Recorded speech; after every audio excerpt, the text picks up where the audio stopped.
There you go. Yeah, so that's the actual, if you folks actually want to know where I got it from, it's actually from Bouvier's. It says, person and man considered according to the rank he holds in society, with all the rights to which the place he holds entitles him and the duties which it imposes.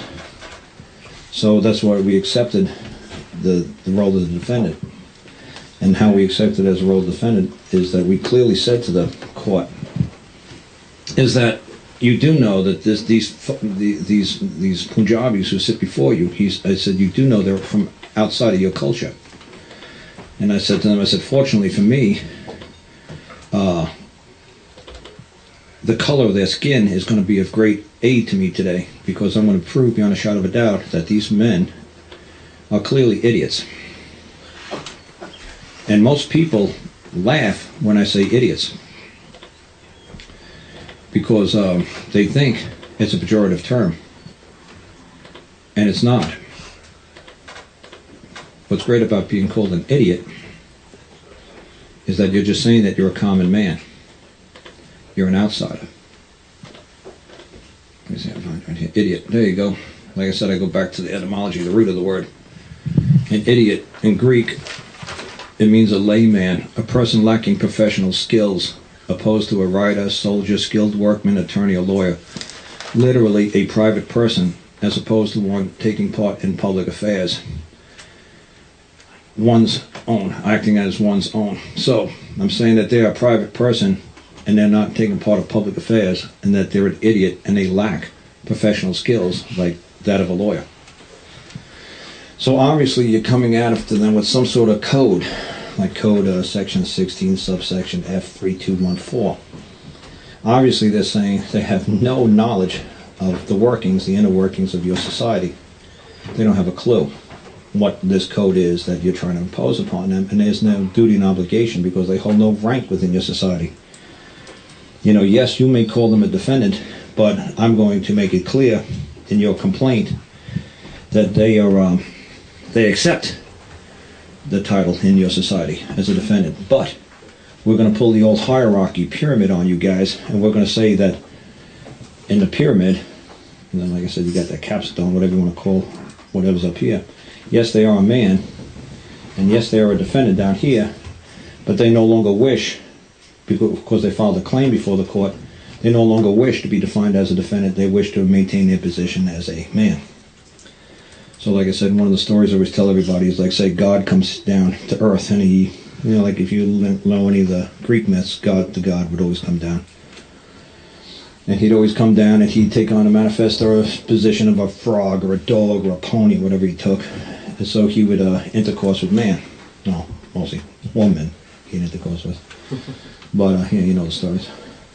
So, but at whatever time he got tired of taking that position, like I said, say he came down and changed into a frog, and he got tired of man stepping on him, he'd say, you know what, I no longer wish to assume the position, or presume, well, assuming means to bear the liability. That's an assumption, not a presumption. He doesn't want to bear the liability, so he's going to make an assumption, which means, like in the day of Assumption, if anybody's like Catholic, they know it's, you go to heaven, the day of Assumption. So he's going to retake and maintain his position as that of having authority and control over man. So that's how we laid our claim before the court. Yes, we accepted the role as defendant. Yes, we liked it. Yes, we have a lot of fun. Yes, it's nice hearing these guys going spouting about 8,976 things that they did was illegal. Yeah, and great. The only problem is that you know you're talking to a man, and there is no fellow man has yet to appear that said that we've done anything wrong. So yes, we accept all your crazy positions you maintain, because your codes change faster than I change my socks. Because all you folks up here in Canada know that Dean Clifford guy, he's sitting in jail, and he's trying to play by their codes. And I feel bad for the poor kid, because I keep telling him, there's audio that people have transcribed, me talking to him, explaining to him, what are you doing, kid? So he knew that when he was going to get arrested, his team had already had an answer to the codes that he knew he was going to be charged with. So something up here in Canada, they had like 23 codes, and when Dean got arrested, when they presented their answer to the court, to the charges. They were already the very next day. His team went down there and threw the paperwork into the court. The only problem was they amended the code. I don't know exactly what date they amended it. It's just like they amended it January 1st, and he got arrested on January 2nd, say. So when they turned their answer in, they said to them, there's only 19 codes that exist in Canada now. We amended and deleted or, rescinded, and now there's only 19. So the codes that they were relying upon, some of them were like in 21 or 22, they were gibberish. The codes were undecipherable now. So they were putting all this ridiculous code into the court, and the courts were like, they don't even exist anymore. What are you saying? This is utter nonsense and gibberish. So if they can modify their code and say it's utter nonsense and gibberish, you better believe when I go to court and I say, what code am I charged with? Section 16, subsection F3Q57D. Oh, really? And you're telling me that's how it existed as of this moment? You don't think that anybody modified it or amended it at stroke of midnight? You sure about that? Well, I'm not sure. Because like I said, the people in the United States, it's a lot of fun knowing how the United States public laws are created. First, there's a bill. I don't know if you guys had that up in Canada. They had like Saturday cartoons. They had like I'm just a bill on Capitol Hill. I don't know if you guys ever saw that one. Oh, yeah. So it starts out as a bill. Somebody, some Joe, Q Public decides to send a complaint in the form of a bill to Congress. So then Congress enacts the bill. And when they vote on it and they enact the bill, they give it life. So when they give it life, what they do is they enroll the bill. And now it's public law. And they take the public law and they enroll it into the Library of Congress. So it goes into the Library of Congress.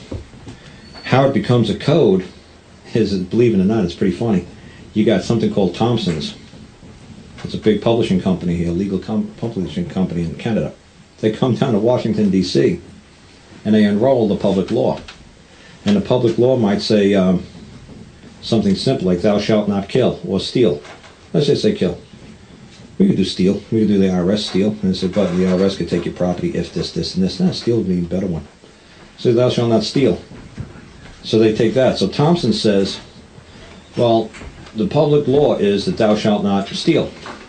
So the only problem is that what the Thompsons, what these codifiers, these people who take the public law and make a code out of it, they'll interpret what the public law reads for their society, for the legal society. Now you could get bound up in the rules of legal society, or you can send your own society up there to unroll the public law, and they could decipher what this sentence means, thou shalt not steal.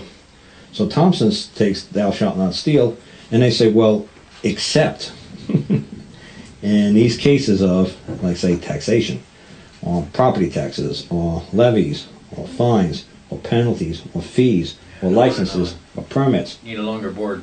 Right. So that's what happens. They take this one little beautiful thou shalt not steal or thou shalt not kill and say, well, you could kill if a guy's coming through your house, or if the guy's jumping on your kid, if a guy's attacking you with a knife, but it's got to be 6 inches long. You can kill if you're a doctor and you're pulling the plug because life is going to be worthless to this 99-year-old lady. Thou shalt be permitted to kill if these conditions exist. So the codes could get this nice little simple sentence. I actually pulled up one of the sentences on one of these things I did off the internet. And I said, now, look how they codified it. They took that little, like 4 words, thou shalt not steal, and they made thousands and thousands of billable hours. They could say that we're going to interpret what that literally means. This is what we believe it means. Now, if you believe that's what it means, God bless you, because now you're part of the team, you're part of our society. Now you are you're no longer an idiot. Now we have control over you. Now we have jurisdiction. Because, like I said, I did that to that poor guru. I was on his radio show a couple of years ago, and I said to him, try to get jurisdiction on me. Try to get me into your court. Try to get me, you be the judge. So he thought he was great. So he could never get jurisdiction on me. So it drove him crazy because I knew what to say and I knew how to act like a man. And it drives them crazy because we'll set you up for a competency hearing. So competent in what? Legalese? Chinese? Mandarin Chinese? Vietnamese, Korean, you know, what Vietnamese, what legalese? Is there a law that says that I must be proficient in Chinese, legalese, Vietnamese? Is there something that says requires I, a man, to decipher your language? Is there some reason why? No, is there a reason why I can't just appear in court as a man and wait for a man to come forth with a claim that I've done wrong? Is there some reason that's not a... Are we no longer in a common law land? You know, did something happen while I was asleep last night? You know, so like I said, what happened with Bali's case is it started at 10 o'clock in the morning. We went till 12. We had lunch until 1:30. It was a long lunch because the judge was researching a lot of stuff. I knew what I must have been laying down in court. He must have been researching a lot. And that's what was fun too, is when this was a lot of fun because I could see the judge trying to comprehend that there is common law. He's taught that common law doesn't exist. He doesn't believe it. You know, he believes the drinking the Kool-Aid just like those other colleagues for all those years too, that the common law is dead. But common just means belonging to all, like in general. So where's the other common law I got down here for you guys?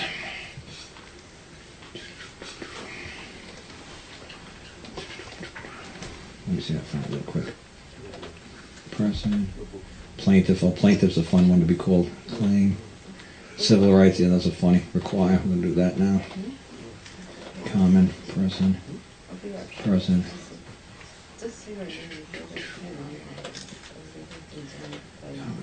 Let's just go to common here. Let's just do common again. Oops.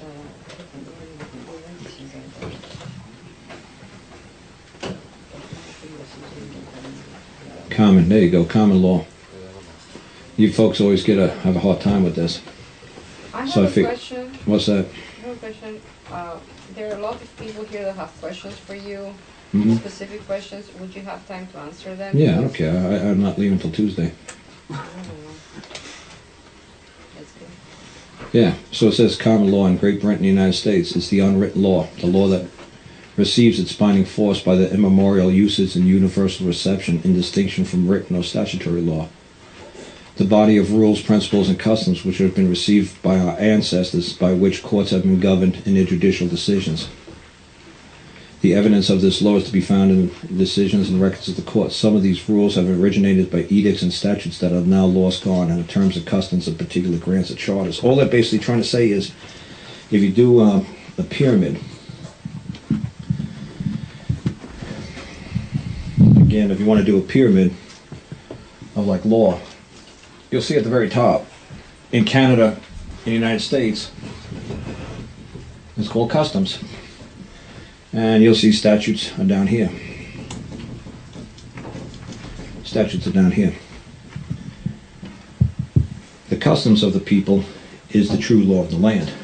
So like I say to folks, the very simplest one I do when it comes to customs and law of the land is, like, fortunately you folks live in Canada, so you know something called like Aleutians or Eskimos, and they've been up there for 10,000 years, and you don't see them, you know, all kinds of mayhem breaking loose when you go up there. They're not cannibals, they don't eat you, they don't steal from you, they don't just kill you because they got nothing better to do. They're very law-abiding people.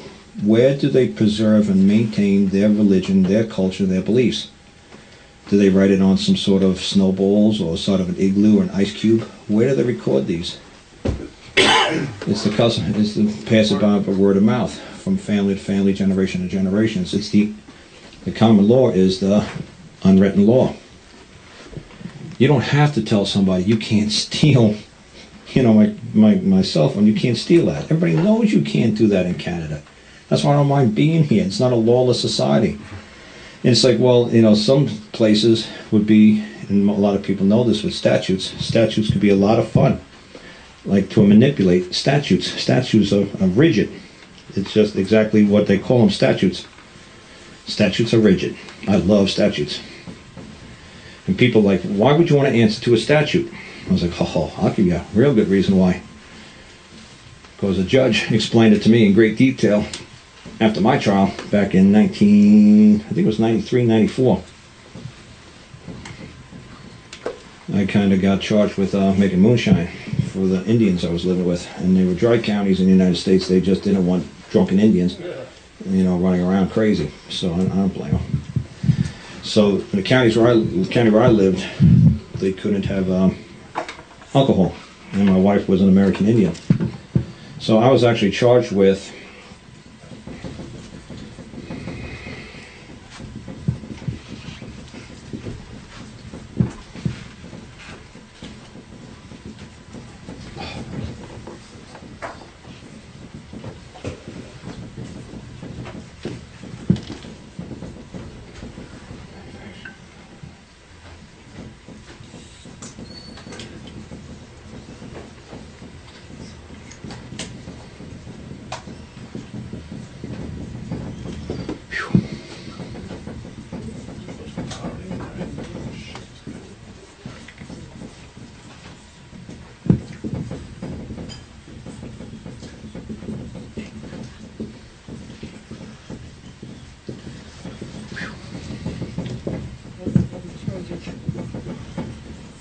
That's what I was charged with.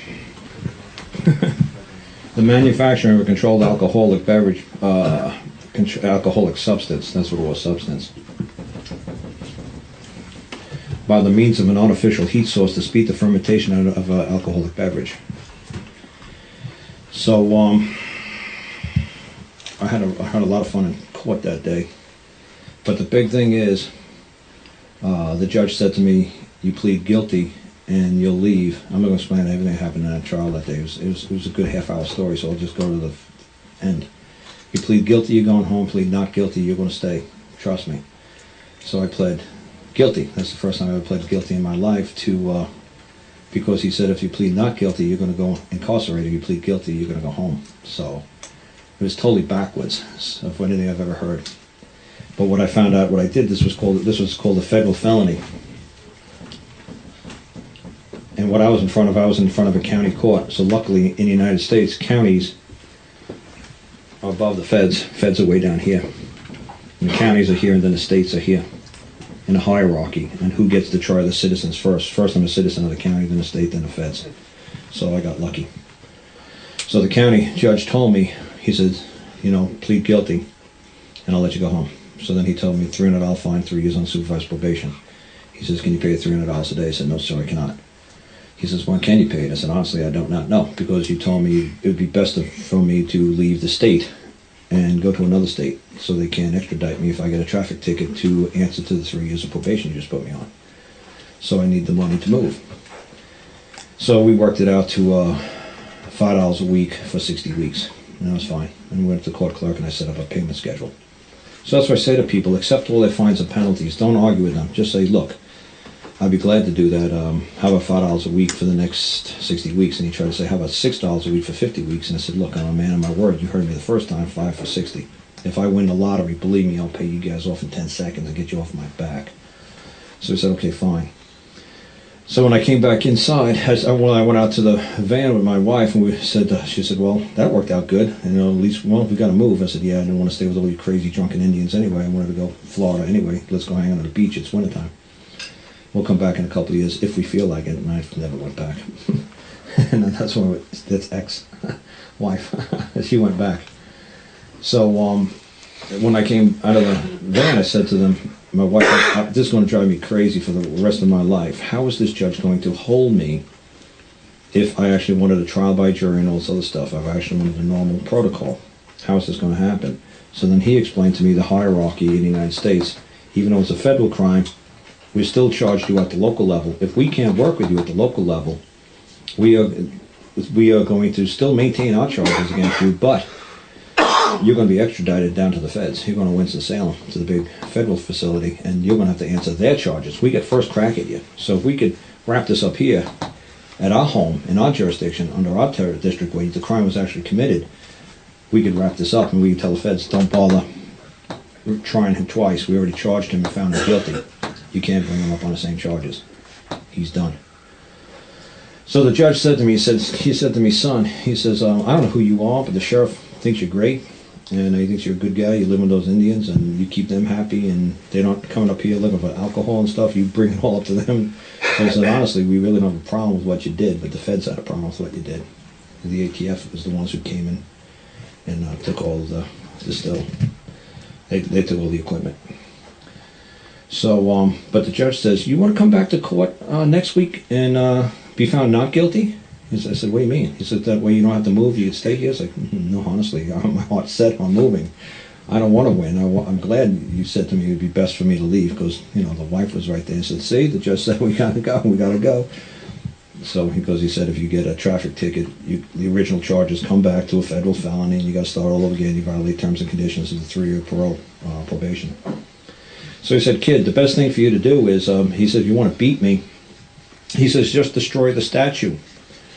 He said, destroy the statute. How do I destroy the statute? He said, well, they're rigid. If you take one word out of it, that's your loophole. That's your way out. He says, what do you think they charge you with this ridiculous, the manufacture, control of alcoholic substance by the means of use of an artificial heat source to speed the fermentation of an alcoholic beverage? Why don't they just charge you with what they usually charge people with is like rape, murder, you know, rape, murder, whatever, you know, theft. Why do you think, you know, why do you think they make those so short and sweet? Because they want to nail you. This thing, they know it's bull. He says, they know everybody drinks alcohol in this country.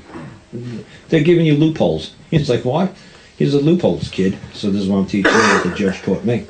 And it was so funny, when I came back into the courtroom, I looked into the courtroom, opened the big doors, and I seen 2 families were like crying. And the judge saw me way back there, and he goes, I said, Mr. Lentz, can I help you? I said, do you mind if I ask a question? And he says, no. So I went to close the door. He says, no, I don't mind. Come ask you questions. So I said, okay. I said, I got a question for you. I said, you know, I said, how is it going to be transported? He explained to me, you know, if I pled not guilty, I'd go to the feds. He said, kid, let me give you a hand here. He says, come back next week and let's do a retrial. He said, what are we going to do? He says, find the loophole. He says, loophole? He says, they gave you 1,000 of them. Find the loophole. He says, what do you mean? He says, I'll just throw you one off for a laugh. He says, let's do one real quick. He said, if you had an attorney worth a damn, he would have just said to you, hey,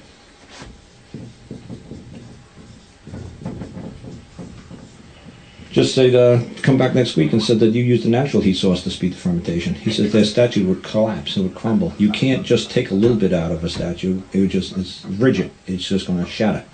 It's not flexible like man. It's not a, you know, it doesn't have the capacity to alter or amend. It's going to be, you're going to shatter it. Find the loophole, kid.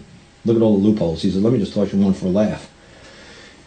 He says, so, if you come back next week and you say, I use a natural heat source, like say you put it around next to a white building or a big white rock, or you found a natural heat source under the ground and you put it in the sunshine, you painted the kettle black. He says, just say that and we'll expunge the record.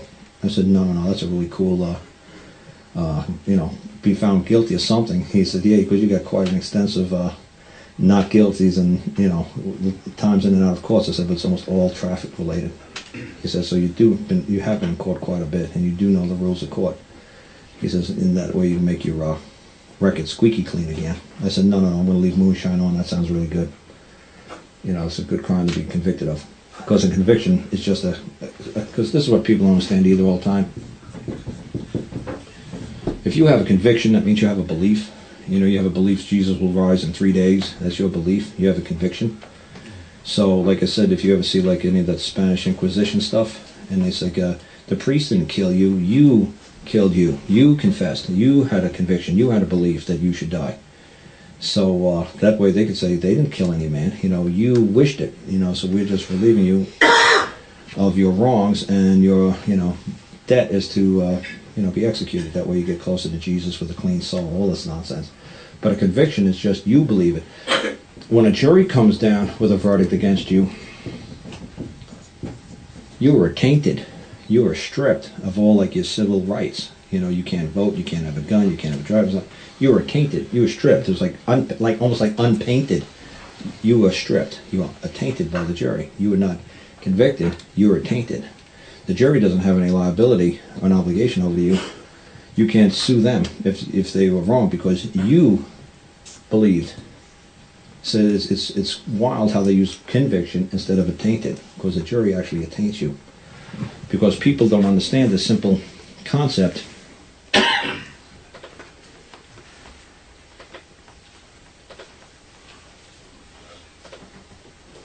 Oh yeah, you want to do plaintiff real quick?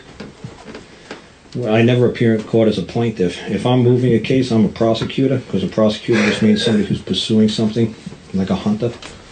And a plaintiff is in French. So if you said, I saw this on a French movie not too long ago. I was reading the underwriter, so they translate it. It actually, I saw an old guy yelling at an old lady and called her a plaintiff. And a complaintiff means complaining, wretched, or miserable. So in French, if you take off one F, that means you're wretched, miserable, and complaining. So when they file complaints, and you have a criminal complaint, you'll always see the plaintiff. And plaintiff is just somebody who's complaining, wretched, or miserable. So somebody said to me that I'm a plaintiff. I said, no, I'm not miserable, I'm not complaining, and I'm not wretched. I'm making a claim, I'm a man. Because like I said to people, like say here in the Yukon Territory or something like that, somebody filed a claim for gold. What did they need to do? The claim was what? About 2 sentences long? Like somebody was asking me this morning, it's like, well, you got to show me how to file a claim. You got to show me how to file a claim. It's so complicated and it's so easy for you. I said, Like say Yosemite Sam would come down and says, I found gold. And the court clerk or the county recorder would say, where? He'd whip out a piece of paper and he'd draw pictures like 3 Canadian red maple leaf trees, 6 blue rocks, and a stream. And there's the gold right yonder. And that'd be his claim, and she'd record it. Say, okay, if anybody comes in there in the future and tries to say that that's where they found it, we know your claim rings true because your claim is the first that was recorded by the county. So to put it into the public record is a damn good thing to do. Like I said, there's other people in Canada like say, I'm not saying, there's other people trying to say get rid of your birth certificates, get rid of your, what else you guys say, get rid of birth certificates, passports, driver's licenses, all this other stuff. It's all ridiculous because to me, it's just a tool that I use for convenient travel. So believe me, when I came here to Canada the first time, I landed in Vancouver. And I went up to Williams Lake to help a couple who were manufacturing a controlled substance in their home. And this case should have taken them 2 seconds to be done. Because it's funny, well, I was put on trial in that one too, that's fun, but I'll tell you their case first, and then I'll tell you what they did to me when their case was over. The crown was ready for me. It was lots of fun. So I'm still here in Canada, so yay. They don't mind what I'm doing. Whoops. Let me stylize it exactly the way they do it.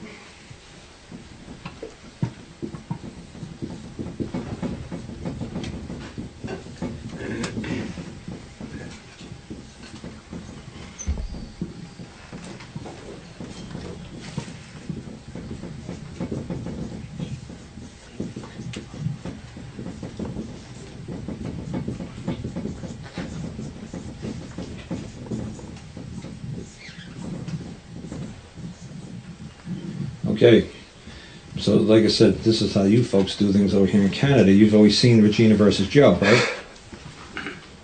You guys have had charges against you, right? You've seen this, right? Regina versus Joe, or you've seen cases against it says Her Majesty the Queen versus Joe, right?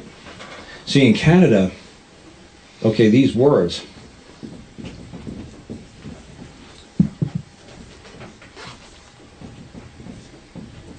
you know, like say,